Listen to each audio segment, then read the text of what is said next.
A lot of other actors look at philanthropy as being a sector that can tolerate risk better.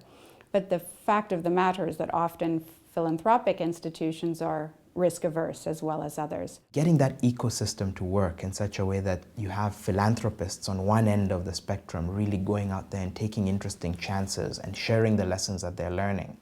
And on the other hand, you have relatively careful organizations, but organizations that recognize that by definition they need to keep on changing and they need to keep on innovating.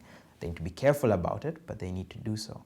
If that's the spectrum we have, and some organizations on the far end are more careful and measured than others, then I think that's healthy, because it just creates a scale of graduation from just trying something all the way to saying, this is proven, this works, do it.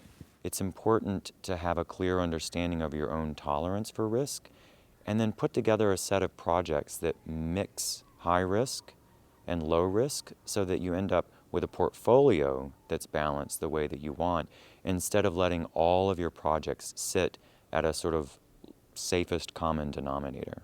We don't look for failure, we look for things that can be game changers, but we're willing and able to take risks that perhaps other parties in the charity philanthropy space cannot take, like government or larger institutional players. I can say, being a politician, that we have to deal with constituents who feel that money being spent on aid and development when we've got a crisis at home is not money well spent.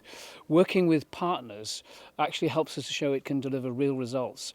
And if we can share the risks appropriately, we might be able to prove to people that actually you can take risks, and when those risks pay off, then the poor are the people who benefit. And if nobody's prepared to take the risks, then some of the solutions that poor people need may never happen. So it really is, I think, important to get that kind of synergy. That kind of investment thinking, that financial resources, talent, ideas, what can be invested, how can we leverage that investment? Because ultimately, the resources philanthropy has are relatively small in the great scheme of things. So our responsibility is to seek leverage and to look for ways to amplify and expand whatever we can contribute to a solution. So that's an investment mindset, and I think that increasingly will become more common to philanthropy.